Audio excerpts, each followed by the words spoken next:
Muy buenas tardes, queridos hermanos. Es un placer dirigirme a ustedes nuevamente en esta hora de la tarde.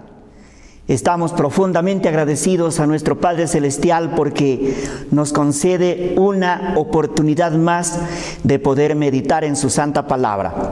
En la continuación del seminario que venimos desarrollando durante todas estas semanas, y hoy tenemos la quinta lección de la ciencia de la salvación.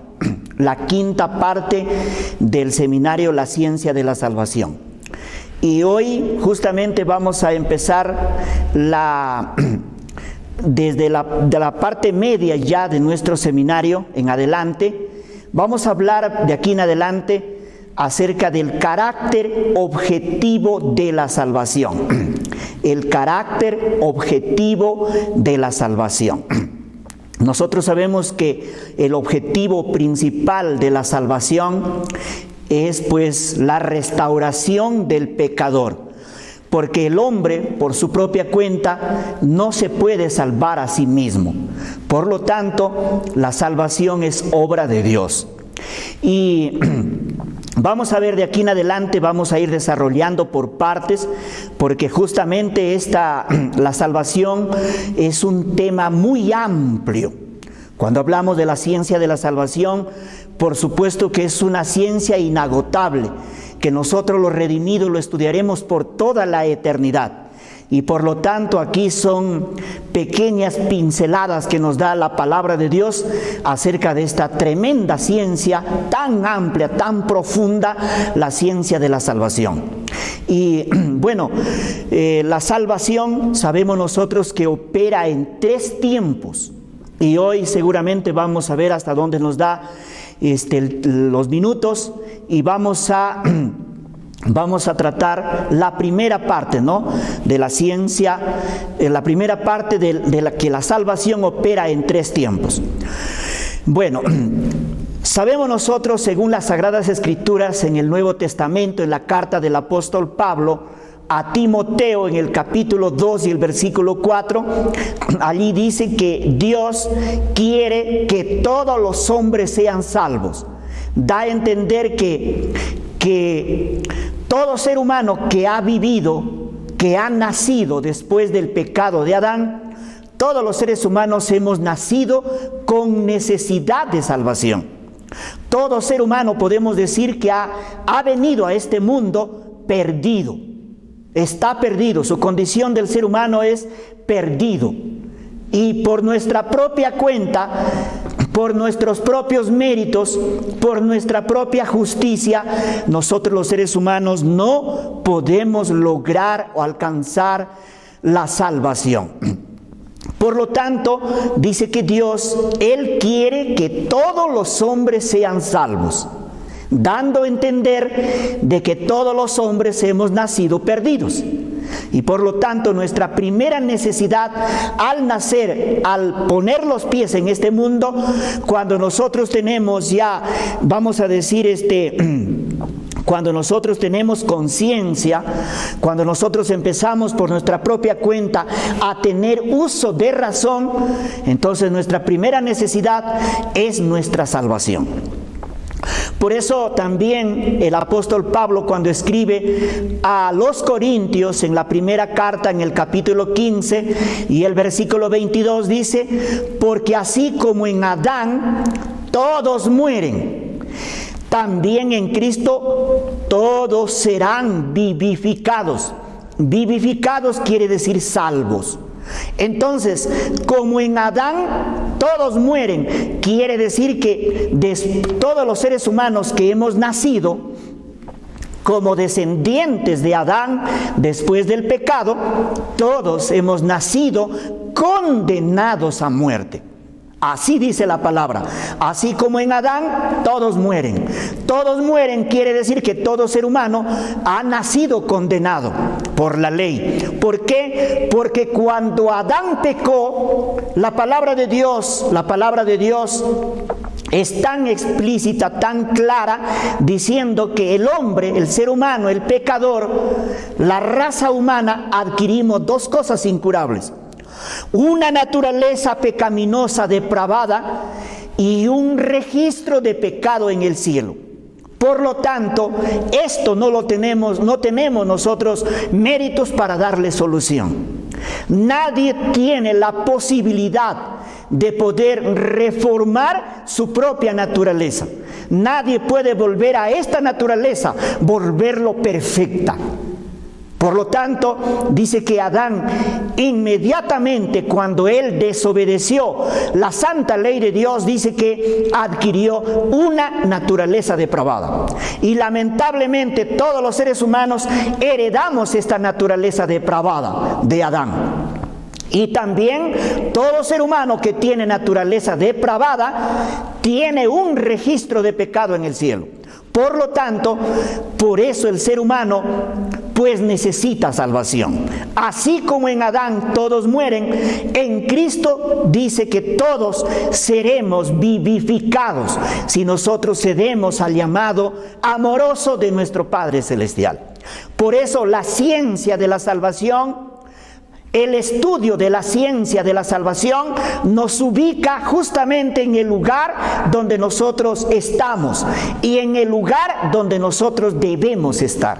Gracias a Dios. Por lo tanto, estamos estudiando el carácter objetivo de la salvación. Y la primera parte, sabemos nosotros que la salvación opera en 3 tiempos. Hoy vamos a ver la primera parte. La salvación opera en 3 tiempos. La salvación pasada, la salvación presente y la salvación futura. Ya, entonces ahora vamos a ver nosotros la salvación pasada. Todas las veces que nosotros estudiemos la Biblia, la palabra de Dios, y encontramos este término, nos salvó, se refiere a la salvación pasada, a la salvación en promesa. Se refiere la palabra de Dios a toda la obra que Cristo desarrolló a favor de la raza humana en esta tierra. Dice, nos salvó. O sea, la salvación quiere decir que es un evento histórico. Cuando dice nos salvó, se refiere a ese evento histórico consumado en la persona del Hijo de Dios, que es el fundamento inamovible de toda la doctrina bíblica. O sea, el Evangelio, la buena nueva de la salvación, el Evangelio de la dulce noticia de la salvación, es una proclamación de lo que Dios ya ha hecho. Y ahora la pregunta es, ¿qué ha hecho Dios? La respuesta la da la palabra de Dios. Según el Evangelio de Juan en el capítulo 19 y el versículo 30. O sea, al exclamar Cristo en su mayor angustia, que Él soportó, que Él sufrió, colgado de la cruz del Calvario, Él allí exclamó en su mayor angustia, consumado es. Quiso decir entonces que allí nuestro Dios, nuestro Redentor, nuestro Salvador, proclamó el Evangelio, proclamó la buena nueva, que la salvación es una obra consumada, una obra hecha, porque la salvación ya Cristo la consumó hace 2000 años. Cuando Él dio el grito de triunfo para toda la raza humana en la cruz del Calvario. Por lo tanto, nos sentimos felices, contentos, alegres, satisfechos de que allí Cristo haya ganado la salvación a favor de todos nosotros. Entonces, Él estaba allí declarando en la cruz del Calvario que la salvación había sido definitivamente establecida para todo pecador. Por eso, sin lugar a dudas, decimos que si la salvación es una obra consumada y que si los seres humanos no nos encontráramos un día en la patria celestial, será por nuestra incredulidad, por no haber cedido a los llamados amorosos de nuestro Padre Celestial. La profecía había señalado, pues, según el Evangelio de Mateo y también por todos los profetas del Antiguo Testamento, dará a luz un hijo y llamará su nombre Jesús, porque Él salvará a su pueblo de sus pecados. Pero esto también lo había escrito el profeta Isaías en el capítulo 7 y el versículo 14, que una virgen dará a luz un hijo. Y aquí la palabra de Dios, el ángel le comunicó a José, y dará a luz un hijo, y llamará su nombre Jesús, porque Él salvará a su pueblo de sus pecados. Estamos viendo el carácter objetivo de la salvación pasada, ese evento histórico que hoy está en las Sagradas Escrituras, la salvación pasada para cada uno de nosotros. Podemos decir entonces que Cristo es la salvación personificada. Por esto, y consonantemente con la profecía de Isaías declaró: todos los confines de la tierra verán la salvación de nuestro Dios, según Isaías capítulo 52 y el versículo 10. Entonces, todos los confines de la tierra verán la salvación de nuestro Dios. Por eso los seres humanos, a pesar de que nosotros vivimos en este mundo, pues en medio de sombras de muerte, vivimos en medio de este mundo oscuro por el pecado, pero a pesar de que tanto se ha empañado el conocimiento de la salvación, en algún momento de nuestra existencia nosotros podemos vislumbrar que necesitamos salvación, porque está profetizado que todos los confines de la tierra verán tu salvación. Por eso no es raro ver, por ejemplo, en los días cuando Jesús nació, vivían en la tierra seres humanos que esperaban esa salvación encarnada, esa salvación en una persona. Por ejemplo, tenemos el caso que la historia bíblica comenta en el Evangelio según Lucas capítulo 2, 29 al 31, Lucas 2, 29 al 31, dice que, y el justo Simeón, movido por el Espíritu, dice que un día vino al templo y tomando al niño en sus brazos, dijo: ahora, Señor, despides a tu siervo en paz, conforme a tu palabra, porque mis ojos han visto tu salvación. O sea, quiere decir que él, en ese pequeñito que estaba en los brazos de su madre, y él también la tomó en sus brazos, en ese pequeño, en ese ser, Jesús de Nazaret, él vio la salvación encarnada. Por eso dijo: mis ojos han visto tu salvación, la cual has preparado, dice, en presencia de todos los pueblos. Y fue así, bueno, que este ancianito, al tomarlo al niño en sus brazos, dijo que era la salvación, y él automáticamente se despidió y diciendo: ahora, Señor, puedes cerrar mis ojos, porque ahora mis ojos, con mis propios ojos, he visto tu salvación. Así que estamos viendo el carácter objetivo de la salvación. Pablo confirma la realidad de la salvación como una obra consumada en Cristo cuando declara también en su carta a Tito en el capítulo 3 y el versículo 5 diciendo: nos salvó no por obras de justicia que nosotros hubiéramos hecho, sino por su misericordia. Esa palabra "nos salvó" se refiere a un evento histórico, a un evento pasado. Se refiere a la obra que Cristo desarrolló. Nos salvó cuando Él en la cruz del Calvario expiró y clamó: consumado es. Y dice que esta salvación pasada, histórica, dice que es por su misericordia.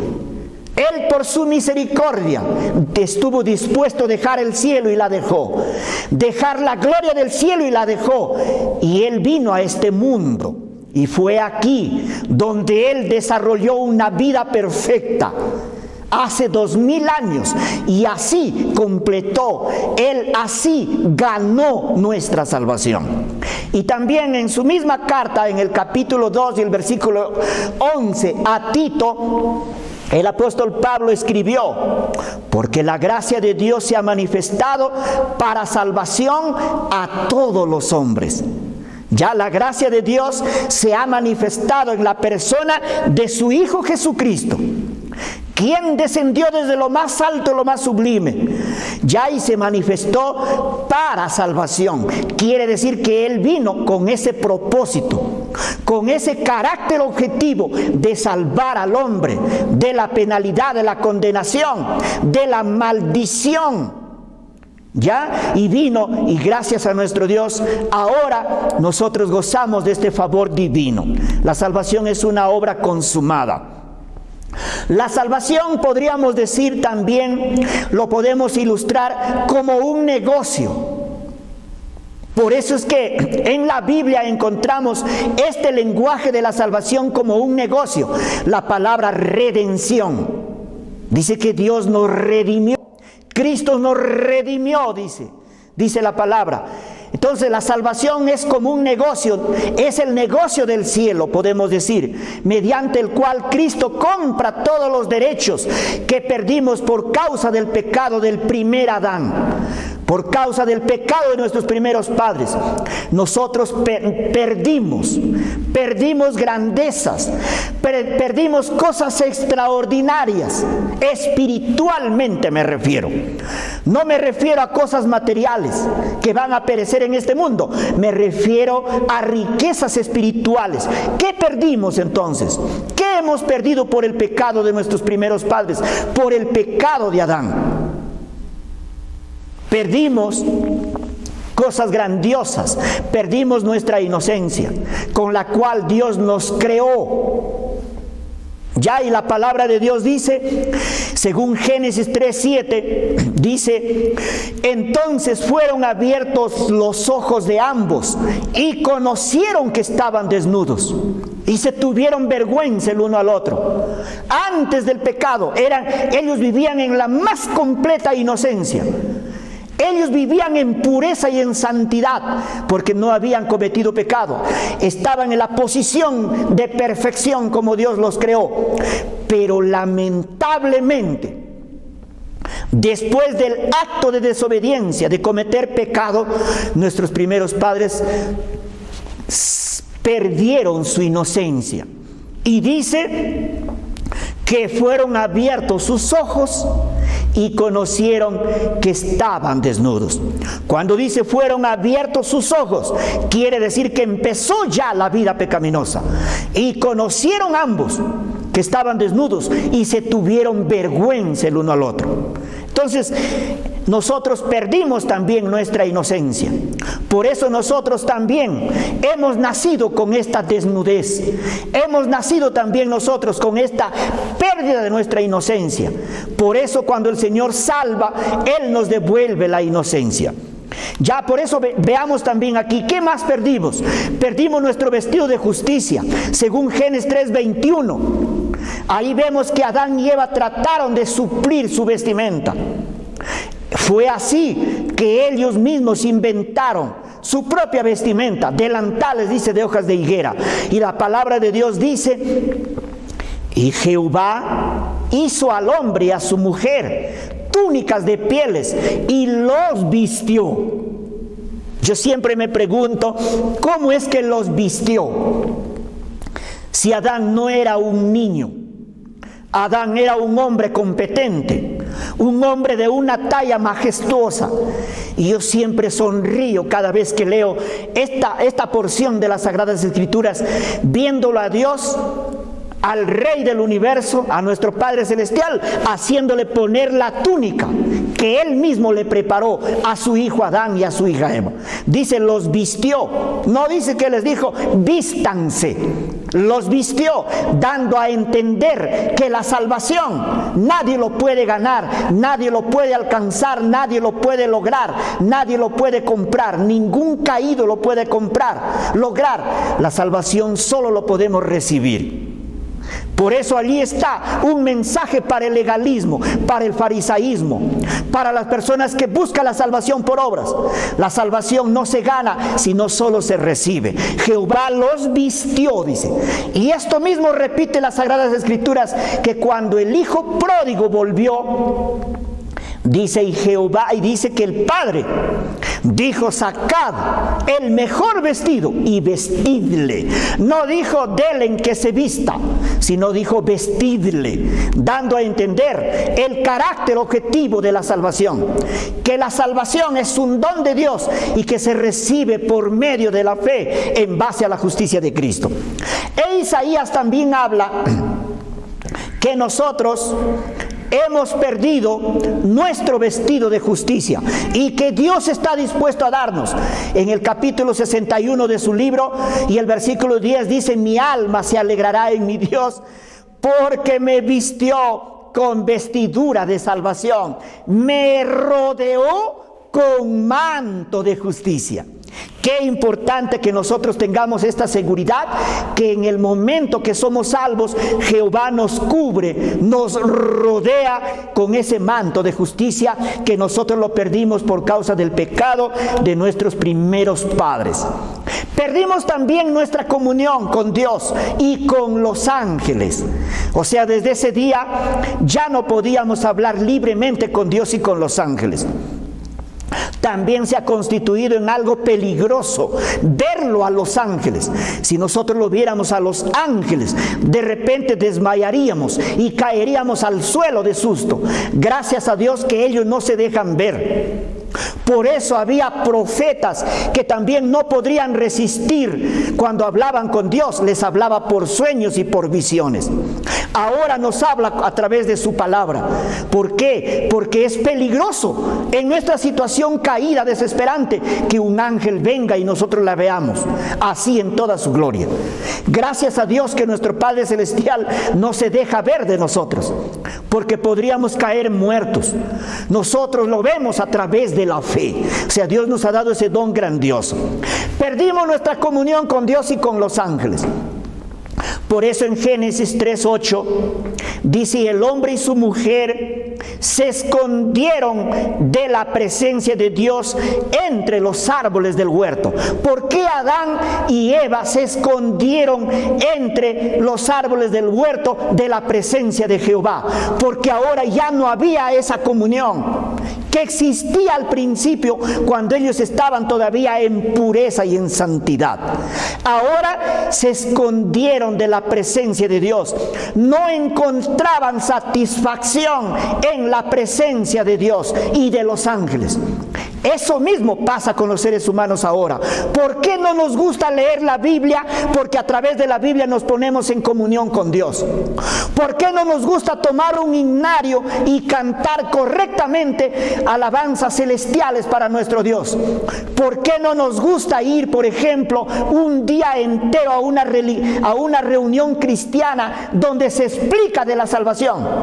Porque el ser humano se siente aburrido, se siente descontento, no se siente feliz y trata de huir. Justamente eso hicieron nuestros primeros padres, porque perdimos la comunión con Dios. Los seres humanos no tienen satisfacción en estar en comunión con Dios. Por eso mucha gente, cuando amanece el día, sale a trabajar sin orar. Por eso mucha gente, cuando llega la noche, que es el momento que nosotros debemos ponernos en comunión con Dios mediante la oración, por eso los seres humanos nos acostamos a dormir sin orar. ¿Por qué? Porque justamente esa es la pérdida que nosotros hemos adquirido por causa, como consecuencia del pecado de nuestros primeros padres. Perdimos la comunión con Dios y con los ángeles. Además, no solamente eso, perdimos también nuestro hogar. Nuestros primeros padres fueron desalojados, aunque llorando abandonaron su morada. Por eso en Génesis 3, 23 y 24 dice: y lo sacó Jehová del huerto del Edén para que labrase la tierra de que fue tomado. Echó fuera al hombre y a la mujer. Entonces fue así que Adán, por causa del pecado y como consecuencia del pecado, tuvo que verse obligado a abandonar, porque por causa del pecado él perdió todo el derecho de vivir y de gozar en las maravillas del Edén, que era su morada al principio, cuando él vivió en santidad. Por lo tanto, Dios no le permitió ni aún comer más del fruto de ningún árbol, ni mucho menos del árbol de la vida. Y fue así que Adán empezó la vida, pues el trayecto de la vida fuera de los límites del huerto del Edén. Es así que nosotros también hemos perdido nuestro hogar. De lo contrario, nosotros también, nuestra morada sería el Edén, pero lamentablemente la perdimos por causa del pecado. Por último, también perdimos el derecho a la vida eterna, porque Adán no logró vivir 1000 años, vivió solamente 930 años, y nosotros no alcanzamos ni vivir ni a 100. Por lo tanto, es la consecuencia del pecado. Perdimos el derecho a vivir eternamente. Por eso, por más que los seres humanos nos cuidemos, tengamos médico de cabecera, la muerte nos llega en cualquier momento. ¿Por qué? Porque hemos perdido ese derecho de vivir eternamente por el cual el Señor nos creó. Él no nos creó para morir. Él nos creó para vivir eternamente, pero los propósitos de Dios siguen lo mismo, pero en la persona de Cristo, en base a la justicia de Cristo. Por eso estamos estudiando en esta tarde el carácter objetivo de la salvación. Entonces, perdimos la vida eterna, el derecho a la vida eterna. Según Génesis 3:19 dice, Jehová le dijo a Adán, con el sudor de tu rostro comerás el pan, hasta que vuelvas a la tierra, porque de ella fuiste tomado, pues polvo eres, y al polvo volverás. Y Romanos 5:12 también el apóstol Pablo recalca esto diciendo, así también por el pecado, el pecado entró en el mundo por un hombre, y por el pecado la muerte. Así la muerte pasó a todos los hombres, por cuanto todos pecaron. Desafortunadamente, después del pecado de Adán, la naturaleza se volvió depravada y por lo tanto el ser humano, desde que está ya pequeño, desde los primeros años de su vida, empieza también esa vida de rebeldía. ¿Quién le enseñó a un niño de 2 años ser egoísta? Un niño de 2 años, si es visitado por un niñito de otra familia, y si el niñito visitante tomara el juguete, el niño ya demuestra su egoísmo y trata de quitarle el juguete de inmediato a su amiguito que le visitó. ¿Por qué? Justamente porque tenemos una naturaleza depravada.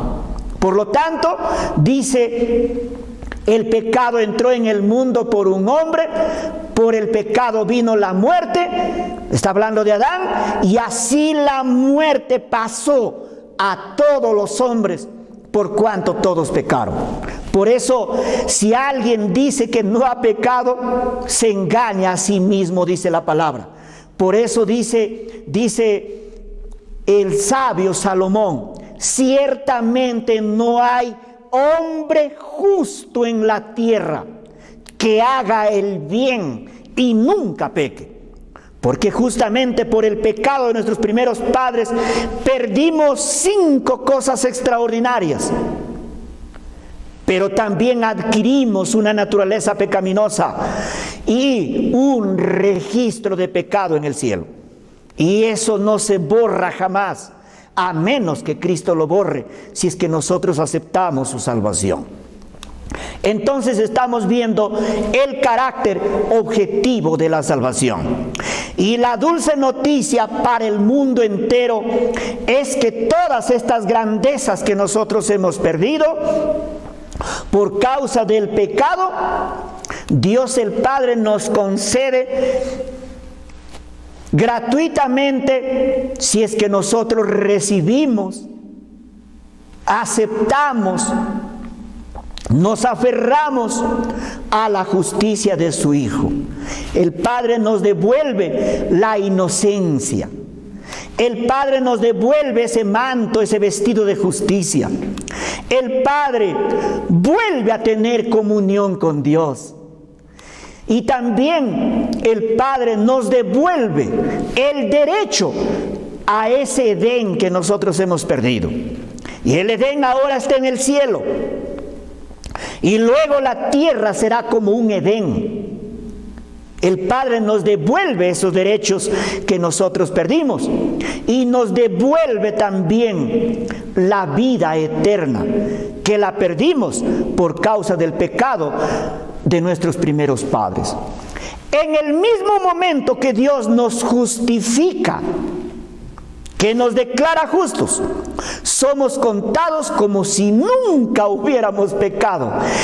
El Padre nos declara en la más completa inocencia, como si nunca hubiéramos pecado, en la justicia de su Hijo. Por eso carta a los Romanos 4:3 dice, porque ¿qué dice la Escritura? Creyó Abraham a Dios y le fue contado por justicia. ¡Qué grandeza!, ¿no? ¡Qué claridad! Dice que Abraham, el padre de la fe, creyó a Dios, dice, creyó Abraham a Dios. No dice que creyó en Dios, sino creyó a Dios. Nosotros no somos salvos, no somos justificados, no somos declarados inocentes en el juicio de justificación en el cielo por creer en Dios, sino por creer a Dios. Así enseña la palabra. Creyó Abraham a Dios y le fue contado justo, como justo, en la más completa inocencia, como si nunca hubiera pecado. Allí el Señor, cuando son declarados justos, cuando Él nos declara justos, cuando Él nos cuenta como justos, somos a la vista de Dios inocentes, se nos devuelve la inocencia. De igual modo, en el momento que el Padre Celestial nos declara justos mediante la fe, somos revestidos del manto de la justicia de Cristo. La justicia de Cristo me refiero a toda la obra que Él desarrolló en esta tierra, a esa vida perfecta que Él desarrolló frente a la ley de Dios, en armonía con la ley de Dios, porque Él correspondió a la ley de Dios en su plenitud. Quiere decir que Él obedeció la redacción de la ley. Su naturaleza y su vida estaban en acorde con la naturaleza de la ley. Y también su vida y su carácter cumplió las altas demandas, exigencias y requerimientos de la ley de Dios. Nunca falló. Entonces, esa es la justicia de Cristo. En el momento que somos nosotros justificados, el Padre nos declara justos, el Padre nos justifica en honor de la justicia de su Hijo y nos coloca a nuestra cuenta toda la justicia de su Hijo, que es simbolizado como un manto blanco, sin mancha, en toda su pureza, lo pone a nuestra cuenta.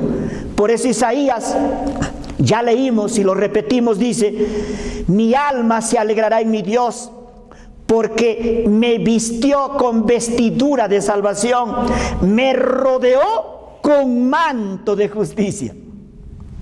Además, desde el momento que somos declarados justos, desde el momento que el Padre nos justifica, al pecador se le devuelve plena comunión con Dios. la que Adán ya no encontraba satisfacción porque él se escondía, así como nosotros vivimos escondidos de Dios. Entonces, cuando el Padre nos declara justos, nos devuelve la plena comunión con Dios. Y ahora podemos conversar a través de la fe con Dios. Ahora podemos nosotros hablar mediante la oración de fe con Dios 3 veces al día. Mañana, al mediodía y en la noche. Podemos hablar con Dios. Por eso la carta a los Romanos 5:1 dice: justificados pues por la fe, tenemos paz para con Dios por medio de nuestro Señor Jesucristo. Así también por causa del pecado perdimos nuestro hogar, como ya vimos. Fuimos desalojados del huerto del Edén. Nuestros primeros padres se despidieron llorando de su hogar edénico y habitaron en tierra maldecida hasta la muerte. 930 años. Ellos habitaron fuera de los límites del paraíso, del huerto del Edén. Y sobre la tierra, pues pesaba una maldición, porque Jehová dijo: maldita será la tierra por tu causa. Con el sudor de tu rostro comerás el pan, hasta que vuelvas a la tierra de donde fuiste tomado. Pues polvo eres, le dijo, y al polvo volverás.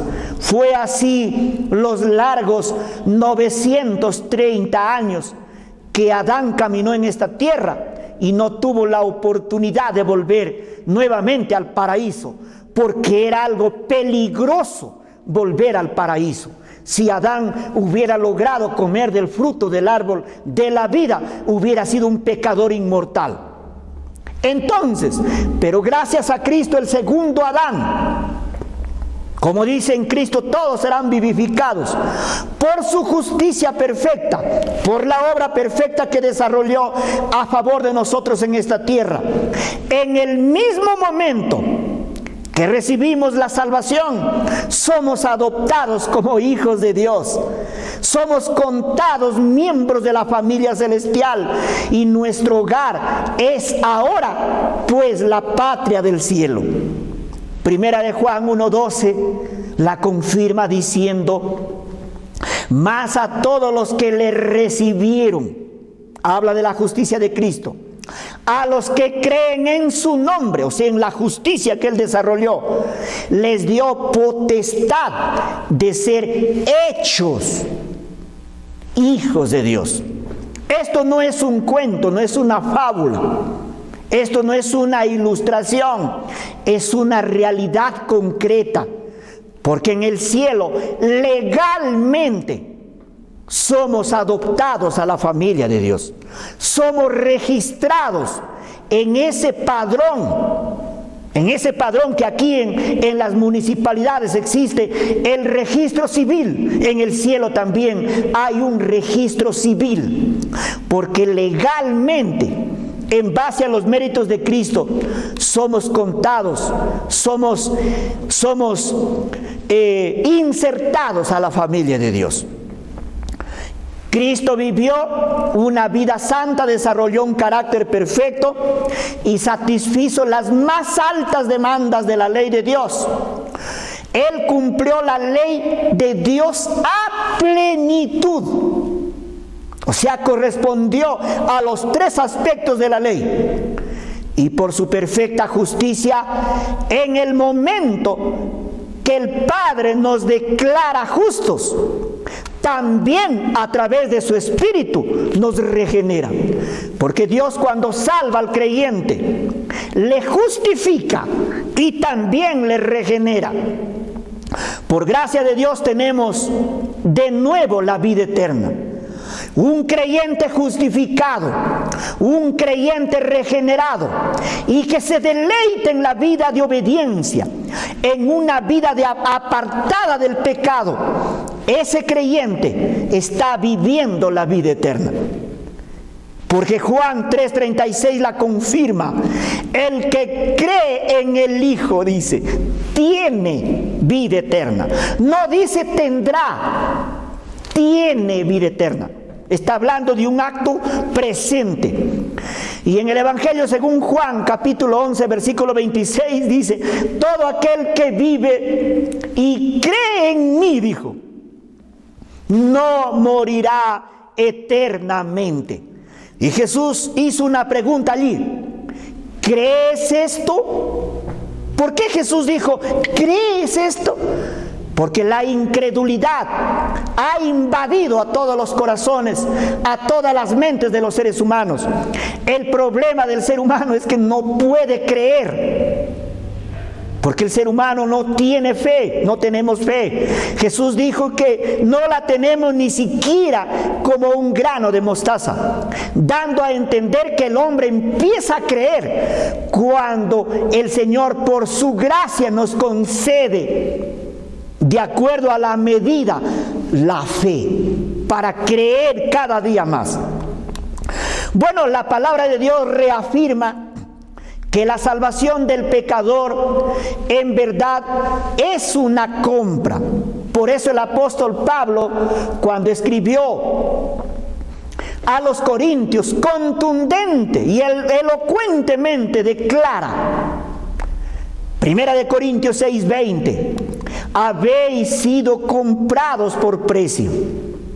Habéis sido comprados por precio. Quiere decir que Cristo pagó el precio. Dios pagó el precio. ¿Cuánto será? Es la pregunta. Todos los tesoros de los bancos celestiales invirtió Dios para salvarnos a nosotros. Habéis sido comprados por precio. Y dice que nosotros como corresponder a nuestro Dios, dice que nosotros debemos cada día glorificar a Dios en nuestro cuerpo y en nuestro espíritu, o sea, en nuestras facultades superiores, porque son de Dios. Si hemos sido comprados por precio, nosotros debemos corresponderle.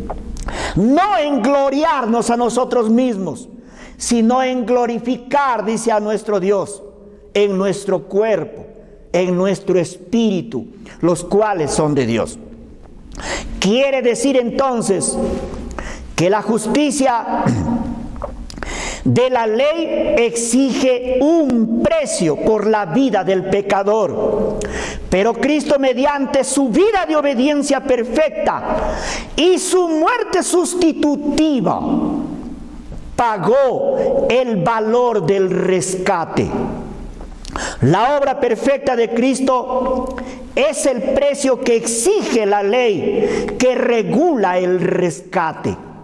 Por lo tanto, por eso Jesús estuvo dispuesto a pagar ese precio, a entregar su vida a la más completa humillación cuando Él murió en la cruz del Calvario. Y antes de morir, Él permaneció 6 horas consecutivas, completamente desnudo, delante de sus agresores, que solamente acudieron a insultarle y a mofarse, a burlarse de Él y a escupirlo. Gracias a Dios que así nos salvó. Este mismo principio sobre la salvación de Israel fue expuesto por Isaías al proclamar: cercana está mi justicia, ha salido mi salvación. Isaías 51:5. Cercana está al pecador, dice, mi justicia, ha salido mi salvación, se ha completado la salvación. La pregunta es: ¿quieres recibirlo, querido hermano, querido amigo? Isaías dice más: ¿quién es este que viene de Edom? Está hablando de Cristo. De Bosra, con vestidos rojos. Este hermoso en su vestido, que marcha en la grandeza de su poder. Yo, el que hablo en justicia, grande para salvar. Ese es Cristo Jesús. Es el carácter que Él desarrolló en esta tierra. Él por nosotros entonces estuvo dispuesto a pagar el precio más alto. Eso quiere decir, ¿cuánto debemos preguntarnos? ¿Cuánto valemos delante de Dios? La salvación pasada entonces implica toda la obra que Cristo desarrolló como hombre en la tierra a favor de nosotros. ¿Cuál es toda la obra que Cristo desarrolló? Él por nosotros se encarnó. Por nosotros vivió una vida de santidad y de obediencia absoluta. Por nosotros soportó los más agudos sufrimientos y muerte en la cruz del Calvario. Y por nosotros fue sepultado. Permaneció allí 3 días y de allí se levantó y resucitó gloriosamente. Eso implica toda la obra que Cristo desarrolló como hombre a favor de nosotros en la tierra. Su encarnación misteriosa. Carta a los Gálatas dice que cuando llegó el cumplimiento del tiempo, Dios envió a su Hijo nacido de mujer. Y Juan 1:14 dice que aquel verbo se hizo carne. Y Pablo a Timoteo escribe y dice que no hay duda que es muy profunda la verdad de nuestra religión cristiana, porque Cristo vino al mundo como hombre, o sea, tomó la naturaleza humana. También su vida de santidad, su obediencia perfecta la confirma la palabra. Pedro dice que Cristo no pecó nunca y jamás engañó a nadie. Primera de Pedro 2:22. La carta a los Hebreos también dice que el diablo le puso a Jesús las mismas trampas que nos pone a nosotros para hacernos pecar. Solo que Jesús nunca pecó. Hebreos 4:15. Y Juan 3:5 dice que Cristo apareció para quitar nuestros pecados. Y dice que en Él no se encontró pecado. También dice la palabra que los sufrimientos y la muerte sustitutiva de Cristo, también la palabra de Dios está así. Lucas 22:44 dice, y estando en agonía oraba más intensamente, y era su sudor como grandes gotas de sangre que caían hasta la tierra. E Isaías dice en su capítulo 53 que fue maltratado, que fue humillado, pero que nunca se quejó. Y se quedó completamente callado, como las ovejas cuando le cortan la lana, y que como cordero fue llevado al matadero, ni siquiera abrió su boca, porque él no insultó ni se defendió cuando a él pues le castigaban. Cuando lo arrestaron, no lo trataron con justicia, dice Isaías. Nadie lo defendió ni se preocupó por él. Y al final, por culpa de nuestros pecados, le quitaron la vida. Sus sufrimientos fueron tan hondos, tan profundos, tan agudos, que no tenemos palabras suficientes para describirlo. Y fue una muerte sustitutiva. Por eso 1 de Corintios 15 dice así: porque primeramente os he enseñado lo que asimismo recibí del Señor, que Cristo murió por nuestros pecados. Y también dice que Él no se quedó en la tumba, que resucitó gloriosamente. Le dijo Jesús: yo soy la resurrección y la vida. Según Juan 11:25, el que cree en mí, aunque esté muerto, vivirá. Y también el profeta Oseas habló de la resurrección de Cristo, diciendo: de la mano del Seol los redimiré, los libraré de la muerte. Oh muerte, yo seré tu muerte, porque Cristo lo venció a la muerte. Estimados hermanos, hemos visto el carácter objetivo de la salvación y hemos visto pues la salvación pasada, todo el evento histórico que Cristo desarrolló a favor de nosotros en esta tierra. Así que hemos visto la primera parte de la salvación opera en 3 tiempos. Hemos visto la primera parte, la salvación pasada, la salvación histórica, todo el evento que hace 2000 años, toda esa obra, todo ese trayecto que Cristo desarrolló a favor de nosotros. En el próximo estudio, en la secuencia de esta gran ciencia, estudiaremos la salvación presente y las implicaciones que tiene la salvación presente cuando se hace real en la vida del creyente. Así que nos quedamos aquí por el momento y que el Señor nos ayude a crecer en conocimiento y en gracia a través de su Santo Espíritu, tomando la palabra de Dios. Así que saludos para todos. Gracias por su atención.